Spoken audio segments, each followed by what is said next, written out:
인구가 기껏 유치한 공공기관이 충남으로 이전을 결정했습니다. 수도권에서 힘들게 유치했는데 정작 사후 관리가 안 됐습니다. 단양에 오는 7월 충북 첫 보건의료원이 들어섭니다. 장비가 속속 들어서고 있는데 의료 인력 확충이 과제입니다. 인구가 줄면서 농촌 방앗간이 사라지고 있습니다. 30년 넘게 자리를 지키고 있는 시골 마을의 마지막 방앗간을 찾아가 봤습니다.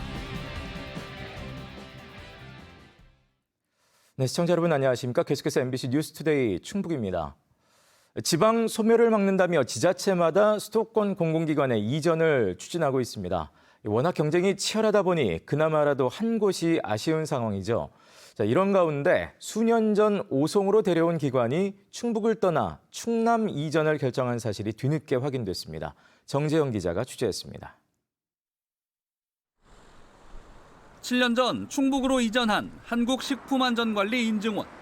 식약처 산하 공공기관으로 식약처 등 6대 국책기관이 있는 오송에서 해썹 인증과 식품업 종사자 교육 등을 맡고 있습니다. 본원 직원만 118명에 오가는 교육생 수는 연평균 2만 명으로 알려져 있습니다. 그런데 이 인증원, 앞으로 3년 뒤 오송을 떠나 충남 공주로 이전을 결정했습니다. 공주시가 인증원 직원 상당수가 사는 세종과의 접경에 새 청사 부지를 무상 제공하기로 했고, 충청남도는 지역 국회의원과 함께 청사 신축을 위한 정부 예산을 확보해 준 겁니다. 가까운 교통이라든가 경제 여건과 이런 부분들을 종합적으로 고려해서 공주를 이제 후보지로 이제 추천을 드렸고, 직원들 입장에서도 충분히 같은 생활권으로 판단을 해서 좋은 성과를 냈다고 판단됩니다. 충북에도 잔류시킬 기회는 있었습니다. 매년 13억 원을 들여 민간 건물을 빌려 쓰고 있는 인증원은 청사 신축을 추진하면서 충북과 먼저 이전 협의를 진행했습니다. 하지만 청주시는 공짜 땅을 줄 정도로 파급 효과가 있는 기관이 아니라며 부지 무상 제공을 거절했고, 충청북도가 제안한 오송 첨복단지 5년 무상 임대 후 매매는 인증원이 받아들이지 않았습니다. 증평군과 옥천군은 부지 제공에 건물까지 얹어 막판 뒤집기를 시도했지만 세종과 가까운 공주시의 벽을 넘진 못했습니다.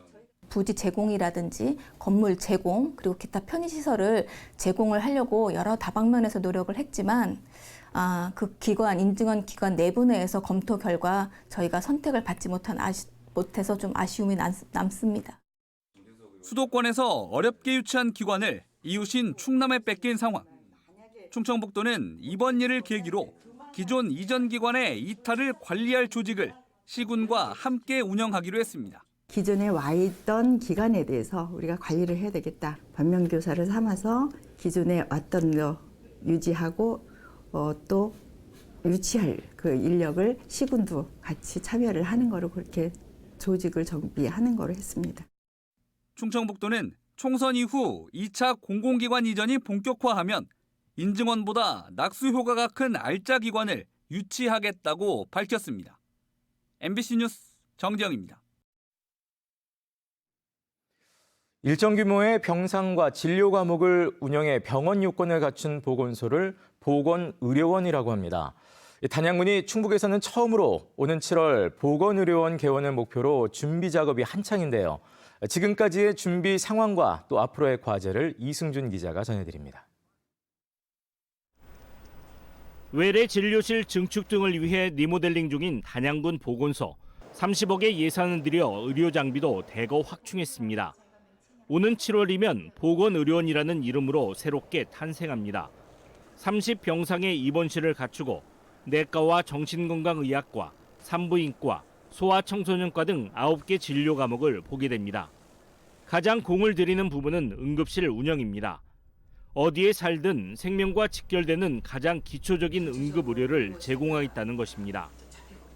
주민들이 응급사항이 됐거나 아니면은 갑작스러운 어떤 부상이나 이럴 때에는 저희들 응급실에 와서 1차 진료를 받고 큰 수술이 필요하거나 할 때에는 저희들이 이제 상급병원으로 후송을 하게 됩니다. 이를 위해 가장 시급한 것은 의료 인력의 확보. 24시간 응급실을 가동하기 위해 필요한 의사만 5명. 지난해 말까지 응급의학과 전문의 1명을 채우지 못해 연봉을 10% 정도 더 올린 끝에 선발했습니다. 5명의 의사를 직접 고용하는 것 이외에도 10명의 공보의를 확보해야 합니다. 공보의 배정이 매년 4월에 이뤄지기에 그때서야 정확한 의료진이 결정될 전망입니다. 간호사와 조무사, 방사선사 등 병원 운영에 필수적인 인력은 이미 지난해 말 마무리됐습니다. 우리 단양군은 지난 8년간 병원이 없는 군, 특히 그 야간 응급실이 없는 군이었습니다. 다른 지역보다 4배 이상 사망에 이르게 하는 그런 안타까운 현실이었었는데, 그래서 이번에 의료원을 만들게 되었습니다. 현재 전국에서 운영 중인 보건의료원은 15곳, 전남과 경북, 강원, 충남 등 거의 인구 소멸 지역이자 응급의료와 분만 취약지입니다. 단양군의 보건의료원 운영에는 연간 40-50억이 들 전망입니다. 군 재정으로 국민의 건강과 복지를 책임지겠다는 단양군의 실험이 오는 7월 시작합니다. MBC 뉴스 이승준입니다. 오늘부터 충북도 내 스쿨존 3곳에 우회전 신호등이 처음으로 도입됩니다. 해당 지역은 청주 복대초등학교 사거리와 산남초등학교 사거리, 사천초등학교 사거리 등 청주 시내 어린이 보호구역 3곳으로 우회전 신호등이 녹색 화살표를 나타낼 때에만 우회전할 수 있습니다. 이륜차도 신호 대상에 포함되며 이를 어길 경우 차종에 따라 최대 7만 원의 범칙금이 부과됩니다.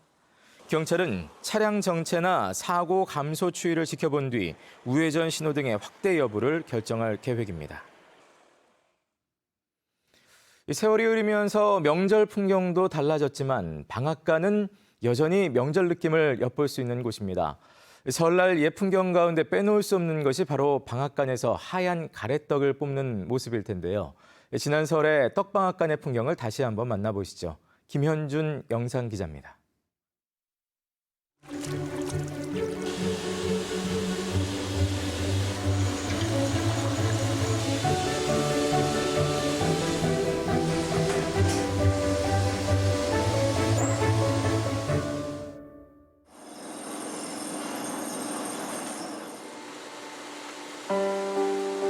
내 이름은 정옥란, 나이는 69세.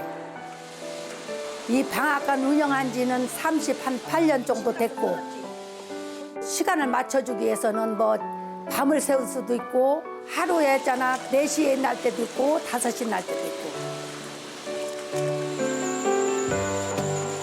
또 우리 아들은 들어온 지가 한 5년 정도밖에 안 됐어. 여기 시간 난 대로 방앗간 엄마를 도와주고. 처음에는 많이 힘들었습니다. 저도 이제 많이 졸리기도 하고, 좀 이제 결혼하고 나서 좀 이제 아버지로서에 대한 책임감이 생겨서 그런지 이제 좀 더 눈이 빨리 떠지고.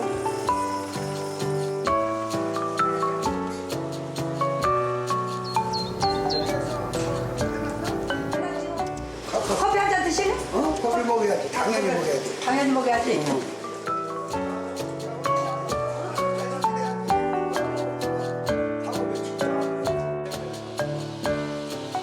저희가 직접 농사 지은 쌀로 떡을 만들어서 제공을 하다 보니 믿을 수 있는 그런 이제 떡이 되니 단골 손님들은 꾸준히 계속 찾고 있는 것 같습니다.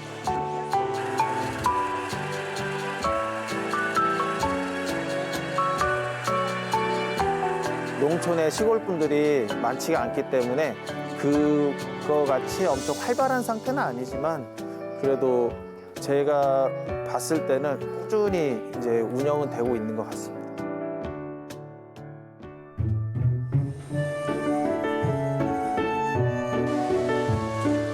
내가 해낼 만큼 아들이 있잖아. 이어받아서 해준다면 고맙고. 앞으로는 이제 우리 아들이 잘해줬으면 좋겠어요.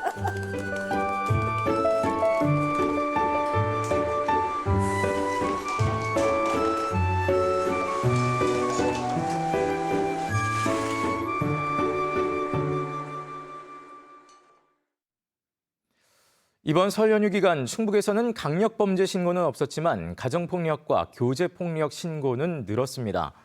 지난 9일부터 사흘 동안 도내 112가 접수한 신고는 4,184건으로 중요범죄 신고가 지난해 설 연휴에 비해 30% 늘었습니다. 그중 살인과 강도, 납치 등 강력범죄는 없었지만 가정폭력은 36건으로 53%, 교제폭력은 11건으로 92% 늘었습니다. 한편 교통사고는 11건으로 지난해보다 13% 줄었습니다. 지난달 식료품 물가가 6% 오르면서 넉 달째 6%대를 기록했습니다. 사과와 배 등 과일 물가가 공급 부족에 따라 26.9% 오르면서 식료품 물가를 끌어올렸습니다. 지난달 소비자 물가는 6개월 만에 2%대로 떨어졌지만 시장에서는 높은 식품 가격 탓에 체감 물가는 여전히 높다는 지적도 나왔습니다. 여기에 최근 국제 유가까지 다시 오르면서 상반기에 소비자 물가 상승 조짐이 나타나고 있습니다. 사람이 떠난 원도심은 전국 어디든 빈 건물 방치 문제로 골머리를 앓게 마련입니다. 이웃한 대전에서는 빈 건물에 과일을 재배하는 첨단 농장 스마트팜이 들어서 눈길을 끌고 있습니다. 보도에 김지혜 기자입니다. 220여 제곱미터 규모의 대형 온실에서 딸기 농사가 한창입니다. 온도와 습도, 조명 등을 원격 조정하고 재배 상황을 실시간으로 분석할 수 있는 스마트팜입니다. 그런데 농장이 들어선 곳은 농촌이 아닌 도심 한복판.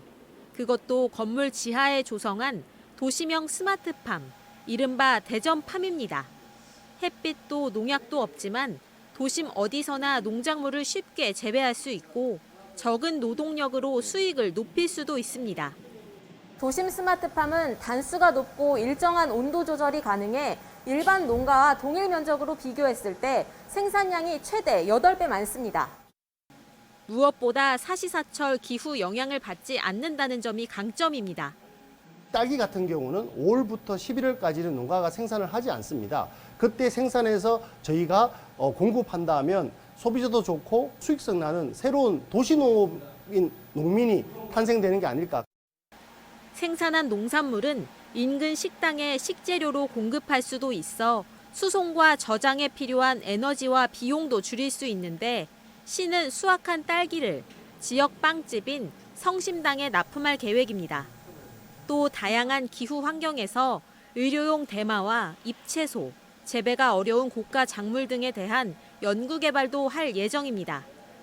도심 속 공실을 활용한 스마트팜은 전국에서 이번이 처음으로 공실 해소뿐 아니라 주민의 일자리 창출 등 다양한 활용이 기대됩니다. 젊은이들이 와서 이 시설을 보고 도심 내 공실에서도 농업이 가능하구나. 그리고 생명과학과 같은 고등학생 졸업하는 학생들에게 창업 이런 것도 좀 확대할 수 있는 좋은 기회라고 저는 봅니다.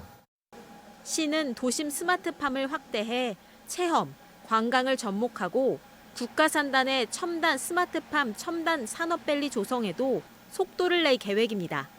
MBC 뉴스 김지혜입니다.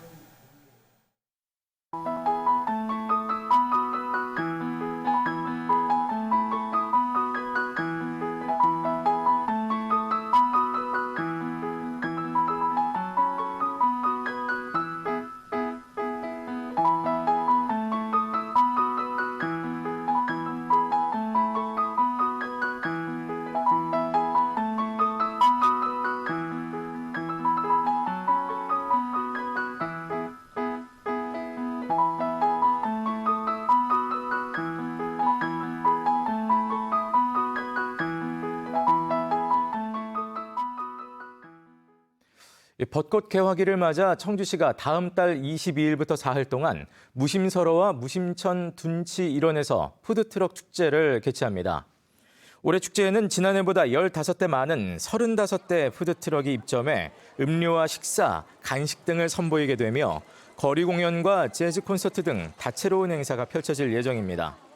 청주시는 제1운천교 주변에 피크닉 존을 만드는 한편 많은 인파가 몰릴 것에 대비해 안전 대책을 마련하기로 했습니다. 충청북도가 김영환 지사의 공약인 레이크파크 사업을 위해 오늘부터 3주 동안 환경 오염물질 배출 사업장을 집중 단속합니다.